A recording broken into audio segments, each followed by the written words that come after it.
last week. I think more importantly, it's really good to get, some tape for these 9 new starting players and some role guys, and we got a ton of people on film. So, you're able to coach to a standard, which we're much more interested in than coaching just a specific rep versus an opponent. So that was really good. I thought defensively, just we started fast, and then I thought, the way they started as the first quarter traveled, obviously it looked like, okay, we're going to need to play some complementary football. So they allowed the offense, some time to get their footing, to get a grip on the ball. Code Green, limited their production on first and second down, which was critical when you think about the way they want to play the game, right? So we kept them off schedule. I mean, we were 71% successful on first and second down. And then you fast forward into the big areas, third down defense, we're at 79% win rate. The goal is 65. And then we did not allow an explosive play of over 20 yards, and that has a clear indication on winning and losing. So I was really pleased there. Just can't say enough about the defense, but we got early knockback, and I think as the game progressed, and what I noticed from watching the film was like, geez, that guy's getting put on his back. Nathaniel Stalling runs through a guard, and he ends up 5 or 6 yards on his back in the backfield. We were really disruptive with our knockback and knocking people down. I thought that was really good. With our goal, I talk about it almost every week, but get 6, right? 4 downs or 3 and outs or turnovers. We got 8 of those, and so that was huge. And then the fourth down stop on the 2 or 3 yard line. Somewhere in there that's going to build some confidence. Unbelievable team defense, but then Logan Kopp, just flashes and makes a solo tackle, and that was really good. I think that the areas that we have to clean up defensively is our vertical leverage, especially with some of these guys that are going to play major roles at some point. The twos, they played way too high. We lacked foot discipline and eye discipline in our front four. Tackling technique, we tackled really well. No one's going to ask any questions about why was the tackling important. Well, in our eyes, we've got a long way to go as far as running through contact, bringing our backside knee, playing with good vertical leverage. When I say vertical leverage, we're talking about pad level. And then our eye discipline, with multiple back sets. They hurt us again in the 3-back sets, which is complicated, and especially some of the things they were doing. But our eye discipline has to be better than our response to tempo. Offense must improve. Offensively, I just want to start with this because, it was Coach Larson's first time back in the saddle. Our operation was absolutely clean, and that takes, unbelievable CEO on the football field. We had no issues with substitutions, and so my hat goes off to the offensive staff. The balance was really good. Anytime you're talking about 260 yards roughly rushing, 260 yards roughly passing, that balance, that's who we want to be as an offense. That's who we are. That's what we were last year when we were really good. There was balance there. I thought, the guys that lacked experience, they got some experience, and we got film on them now. They did a really good job of going out there and dominating the Butterflies. I really appreciated the way they played. They need to get better. Okay, our vertical leverage and our eyes at left guard and right guard need to improve. Okay, it was really good to get MP out at right tackle some.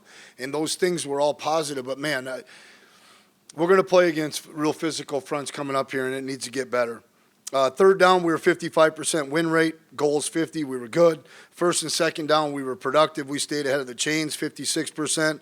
100% scoring in the red zone, in the gold zone, and 83% touchdowns. And we had 9 explosive plays. And the one thing I wanted to mention in the openers, you judge the quarterback position so hard. I mean, at a level that's almost unattainable during fall camp, and we don't run them very much, and we don't want them scrambling around.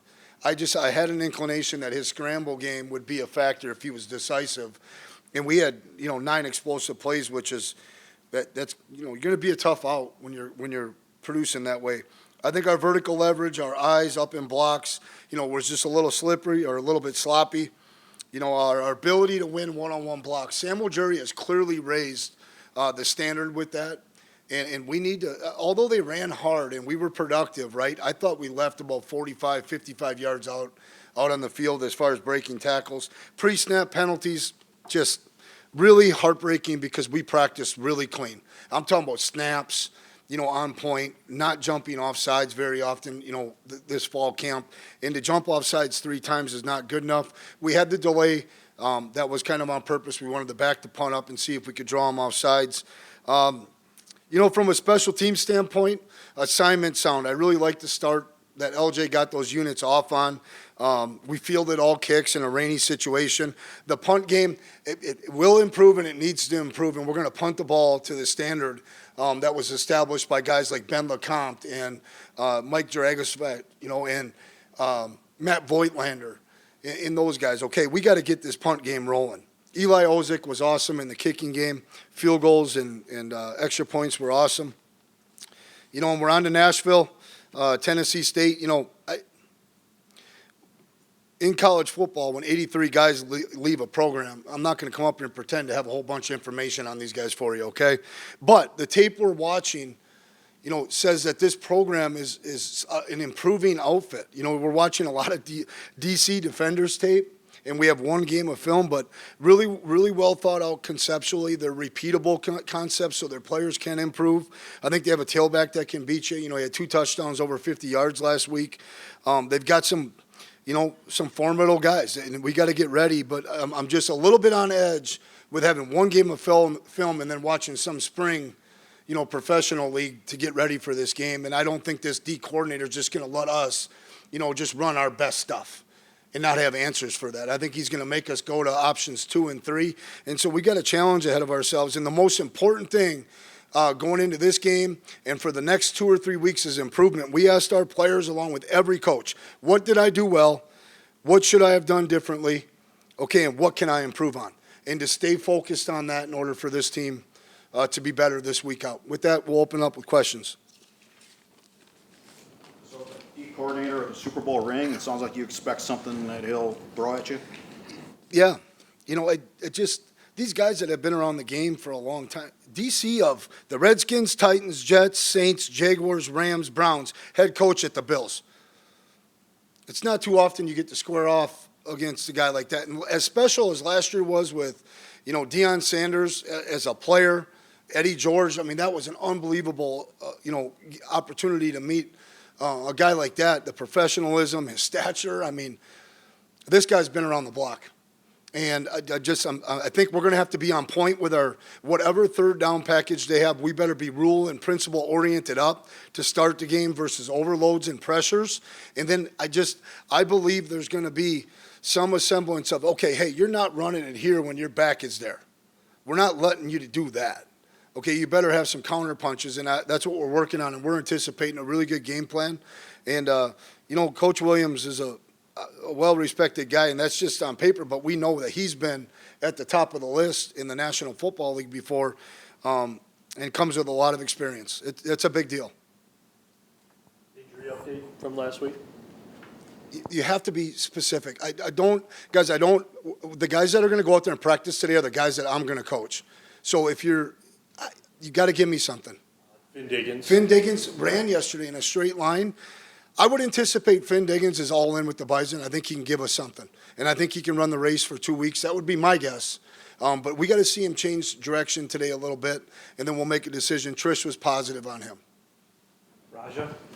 Raja was good. He came, like I said, he came back, cartilage practice yesterday. I didn't even give it any thought. So he's tough as nails. He really has a high pain tolerance. I think he was more scared than anything. The point of the ball kind of hit him in the ribs, but he looks good to go. Getting Empey in at right tackle, how did you evaluate how offensive line, the 7-8 guys that got in on Saturday? They were cohesive. We passed off some twist games inside, some 3-man games. There wasn't a lot of miscommunications as far as, okay, well, I thought he said this, I thought he said that. Our vertical leverage needs to be better. Like Nate Tested went out there and did a workman's, but he's capable of playing at a really high level. And it's one guy to single, just his pad level needs to be better. But I was really pleased with, all of a sudden Nate Schneckloff goes in there and he's really applying what we're coaching. And he's really doing a good job. Before long here, if we stay on this track, one thing will be for certain is we'll have depth. And then who wants to play together? Who is connected? And that's what we have to learn in the next couple of weeks. But, Josh Mangan played well. Got beat. Cole beat the rusher, and if it's one guy, I'm counting on Cole doing that. Bo was really good, but we'll see how that challenge goes again this week. I don't want to read too much into it. I just know our pad level and stepping at our opponents got to be a little bit better. We got to get a little bit more knockback from the offensive side. Experience, the pad level stuff, is it? No. It's what I believe. It's you work at it every day. Those guys on the service team are in 4-point stances, these frog stances. But it's over time, right? Like what I get worried about is the repeated repetition. It takes 2,000 reps to correct one bad habit. And so that's why I'm coming at this so strong. It's just we've got to be more detail-oriented when we get tired in period 20 today and be really mindful of vertical and horizontal leverage. Horizontal leverage being our elbows tight, hands low and inside, not being able to see elbows loading from the back end and so forth and so on. I thought we could be a little more detailed with our fundamentals with how basic the game plan was. How long do you plan on having like a competition on the offensive line, and then when do you feel like, okay, we need to have 5? Never. We got to go play good. We have to go out and play well. It's important for us to play a bunch of people and to continue to move the program forward. We just don't know what's going to happen in December, number one. So if we can play 6 or 7 guys, like we played 8, I think, in 2007 and 8, and I think 3 different guys snapped the ball. At one point, Pat Perlis, we had a shift where the left guard could snap and then the right guard could snap. That's really what we're trying to cultivate. Okay, but when we find out, okay, these guys are connected and they're playing well together, and then on top of that, we really want to guard against a tackle going down. That's why Empey needs to get these reps a little bit. That's why Tested played some tackle. I'm not going to lose too much sleep over that. I'm focused on individual improvement and unit performance. And then we'll decide. I have never really given that a lot of thought. I just haven't. Coach, you mentioned gaining experience on the field this past week. When you see players like Ray James Jr. pick up 4 tackles, how important has it been to be able to see them get on the field and produce? Yeah, he's the backup Sam. If Donovan has to get his ankle taped and we got to play a series, Ray James has got to go in. It's unbelievably critical to have depth. And I think Ray James is one of those guys that I'm talking about. Got the ball tackled, really did a nice job, but we're preparing to beat the best. Okay, so if that running back is a little bit better, does he drive his knees through that, kind of diving tackle rather than running through? So Ray James has 4 examples on tape now that we can say, hey, man, we might see a better player, and we need to be a little bit better, but it's awesome, right? Talon Edie came up and had a huge hit, right? I think Will Stile was really close to blocking a punt. We get the coach off of that. I think Will Stile makes that play next time because he's gone through it now. And so to be able to play in a game where you play that amount of guys, I think 75 guys played. And Ryan Babbitt's, I made a decision not to play because there was 3 minutes and 30 seconds left. We're just going to see how that goes. And he's capable physically, but he's not up there with those guys right now. Jim, as a program, what are your thoughts on these destination games? I love them. I tell you, I gave a lot of thought. I think you guys may ask some questions about some of these other games coming up. Todd Phelps, for our fan base, and they're behind us, but there are fans, I get questions like, well, why don't we just go play Iowa? Or why don't we play this, that, or the other thing, right? His job is really hard to find these games. And I've gone to him multiple times and said, I think it's really cool to play these destination spots. And our fans responded. And as long as they appreciate it and we're willing to bring on the competition wherever and however, let's go do it. He's another one of those younger guys you were just talking about. He got his first sack. I think he's the first true freshman D tackle to play in over 20 years. Is that right? Justin Frick is the one I believe wow. it is. Just what impressed you about him and his time on Saturday? I can't stop thinking about Justin Frick. He was a machine. Ryland Satter's his cousin, Justin Frick's cousin. The first thing I said to Elijah was congratulations. There was some football jargon in there. And then I said, hey, listen, we got to get your pads down. It's really impressive for a young man to go in there and make a sack. Actually, the guard dropped him to pick up Nathaniel, which a guard should never do. Once you're in a block, stay in a block till you're bumped off. And so he capitalized on that. But honestly, I'm so excited for Elijah this next week because he's one of those guys that has to bring his pad level down the way Dutton, Heifer, and Keenan were playing and Logan were playing early on. And there's some really good examples of that. So, hey, listen, this guy, we were excited. There was a reason we hung in there and kept fighting on a guy that was committed somewhere else. And we just kept chipping away and chipping away. This guy, hey, there was an investment there made. There was a lot of time put into that for a reason. And I think our university is going to benefit from Elijah being here, and the football team will as well. So this morning, a lot of scouts are stopping by, looking at their running back Rhymes. What do you see in him? Well, just, he's got breakaway speed. I mean, 2 touchdowns over 50 yards last week. But that's what stood out the most. And then I kind of went back and watched some of the carries I like watching. When they get 5, was it block for 5 or was it block for 2? He's a tough out. He's a good ball carrier, 171 yards, a lot of production. It looks like he can, in short areas, can burst. And then, obviously, again, just anybody that can score the ball from 71 yards out, 72 yards out, and then another one of 60 or something like that is a formidable threat. Maybe not totally thrilled with Cole jumping over the guy, but how do you talk about him, making good decisions to pull the ball down and go. Same old question is how do you balance that? Because he is your starting quarterback, and so how much do you want to expose him even on planned runs or on scrambles? The older the guys get, okay, let's take Bryce for an example. This is better. I catch a short, shallow cross, and I want to try to circle the defense. Okay, maybe he gets one opportunity because he's Bryce and he can outrun the defense, but at some point, every good ball carrier, you see it in the National Football League all the time, every good ball carrier has to know the difference between the journey being over and an opportunity to do more with it. Okay, when you're up 24 points and you just converted a first down to the 5, I'd like to see us make a little bit better decision early in the season. Now, as we get into championship-level games, knock on wood, and we're in those situations, he's got to go do what Bison do, the way Easton Stick did it, and he never ran out of bounds. Okay, the way that, Trey Lance did it, the way that Carson Wentz did it, and we're going to need those moments. Just somewhere in there, we got to be really, really intelligent about the situation in the game and understanding when the journey's over and what's necessary for the play to be made. That's like third-level football. And for Cole, he's an aggressive runner. He's big and strong. I think he believes that he'll never be injured again. And so we just got to – I wasn't mad at him. I just think it's an opportunity to coach what I just kind of talked about. The Mike linebacker position is such a storied position within this program. Your D coordinator's a Mike, obviously. Your thoughts on Nathaniel's first shot at playing the whole time and how he played? It was interesting. You guys probably kind of saw him rockering out of there and then kind of overlapping some plays. So the Will and the Sam, when we're playing 2 high safeties, oftentimes has the first shot at it because he's really got to carry number 2 vertical first and all those things. So he didn't have as many opportunities is what I'm trying to say. But I really like the physical. I love when they're running this. The cross blitz never scared me when I was offensive coordinator much.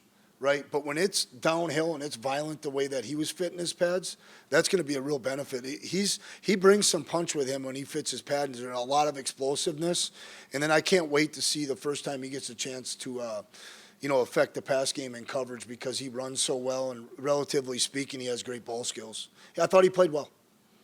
Tim, they average about 8,900. Matt was telling me there could be 10,000 Bison fans. You anticipate this may be a quasi-home environment Saturday? I am. I threw that tweet out yesterday on purpose just to kind of see the response. But just based on I've run into far more people that have said, hey, we'll be down there, or we're going to both, than I have well, Coach, why would I do that? And then I think there's some people in the community that are kind of scrambling around to see if they can't make something happen here on short notice. It's a good city. We're excited to go down there, and I think our fans, to Jeff's question earlier, I mean, this is cool. Let's get out of the region. Lake Country's over now, as far as I understand, and let's go see a ball game. And I know our people with Team Makers and Matt Larson and his team, they have some good events scheduled on Friday night. I'm excited for it. I would hate to guess at the number. I think we were all kind of guessing at Citadel, 1,500, 1,200. I think that was there, if not more. Young wide receivers, we talked plenty about the established guys, but Logan Conklin had a big catch. St. Romain had a touchdown. How difficult is it for them to play knowing what the 5 guys you have in front of them? Well, some years you'd really worry about it, right? Like, I just think they have such a great deal of respect for, 3 guys in that room got votes for captain. They've seen these guys work. They're not there yet. They're still guys, those 2 have unbelievable talent level, but they still make a mistake or two. And I'm just so happy that, we could easily be in here talking about, gosh, Isaiah could have had his first touchdown. He dropped it. He made the play. He caught the ball. And so I'm not as worried about that. I'm worried about them being hungry to crack in on special teams because that's how most of our stars have broken in. And that's where I want to see Logan Conklin and Isaiah over time make a huge impact. And then if they get opportunities, go out there and do it. And they both were, 1 for 1, so it's awesome. I'm not going to ask you for a comparison, but what kind of player can Reese Kessel be for you? It seems like the potential seam stretcher or that matchup problem in a way that maybe some of the other tight ends might not project. Yeah. I wonder if he's tough, if he's as tough as a Noah Gindorf. Okay, because I kind of see the same kind of spirit as a young guy that we recruited. I wasn't around Noah. I didn't coach him, much. Reminds me a little bit of Kevin Vodlin. He can open his gate out in small spaces. 6'5", 245, and he's ran 20 miles per hour before. I think for him to become a complete player and to gain confidence, that route, guys, go back and look at it. Recognizes matchup football, straightens the guy up with his eyes, and snaps to the deep third. He did not panic and just run to an area and allowing the DB to undercut him or whatever. Reese has got a bright future. There's a reason Reese Kessel, he earned a scholarship and we put him on scholarship. And we're excited about that. He's really a guy that's on the climb, and he's improving all the time, but there are far too many things in between where he could be that have to improve. But, yeah, he can be a vertical threat, Russ. This guy gets around the field really good, really well, and he's a big guy. So we'll see if we can keep cultivating some opportunities for him. Did he get more of an opportunity Saturday when Finn went down, or was the plan with Reese to get him Yeah, on the field? that's a really good question. We're carrying so many personnel packages right now, just trying to cultivate depth and those things. I'm not sure on that. I just know I've been hearing his name get called like in the 2-minute drill a lot. I've been hearing his name get called a lot on pass plays. And then as he continues to be better and better in the run game, it's going to be hard to keep this guy off the field because now you're talking about a guy that puts his hand down. Okay, this could be a run or a pass. I thought way too much in the past, last year specifically, we would send groupings out there and we were that this should be a run. And I think we got to continue to balance out our personnel groupings. But yes. Coach, as you were mentioning earlier with the defense and changes that you're seeing from Tennessee State, there are a lot of cornerbacks and safeties that are 6'3", 6'4". What challenges do you guys face, or what do you foresee with something like that with big defensive backs? Yeah, I always think about the red zone if they're a zone team and they're like most people. It's either zero pressure or some form of bracket coverage, whether it's red 2 or red 4. That's where my mind goes first because that length, all of a sudden those gaps and everything happens faster down there, right? And you don't have the threat of the deep ball. That's where my mind goes first. And then obviously anytime they're playing down defense and zone cover, again, like the length and the ability to break on a ball is great. And then you got to go to man coverage. Like anytime the DBs have good size and can match up with you, now that 50-50 ball might be more, 40-50. There's a reason why there's people that play press man and say put it up. The offense only completes that 19 to 25% of the time. And so I think length is really important when you're playing bump and run. You're trying to play disruptive timing football, which, Anthony for us is kind of like that. He's a longer guy and can provide those things.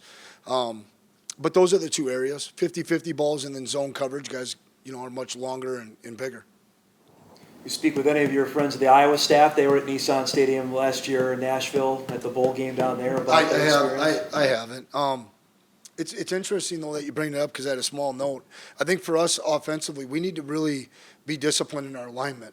We're going to be responding to tick marks as numbers, okay, more, and then we're going to get with these refs because constantly last week they were putting it on the NFL hash instead of getting it on the college hash.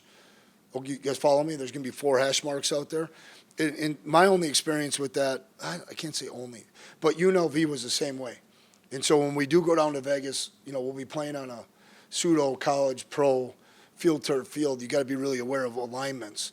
That's my biggest concern. But outside of that, I really believe, the field's 120. And we got to go play, and it's a bigger stadium, which will be cool. And I'm excited about, pregame, the locker rooms, and the training tables, where we get taped. All that will be, really, really nice up to Division I standards. The Parsons trade on last Let's week. go Pack, baby. We're a lock. It's guaranteed. No, it was a big deal. I flash back to like the Reggie White era. I mean, that was huge. I mean, Reggie White, Saul Phillips will tell you, he used to have it on his VCR, and he would hit play, but he had those 3 plays, those 3 sacks always ready to go whenever I came over there, and that was a lot of fun. I really do think, I got to coach against Parsons in 17, I believe, and, man, what a specimen and unbelievable talent. So I'm excited for the Packers. My mom says that, there's no way they can lose now. She's always right. I'll take a couple more if you got them, guys. Knowing Owen Johnson's story and just to see him back in a game environment for the first time in a couple of years, what was that like? Yeah, it's really cool to see a kid overcome adversity. I mean, that was a big – when you get the multiple knee things and, okay, it's 12 months and then it's stretched you, well, you can do this, but you can't do that. It's interesting. That goes all the way back to November. He started being able to run, some handoff things, some things on air. And so it's – local guy that has had to work, himself back is pretty special. I know we're excited about the things he's doing on special teams and the role that he has. Yep.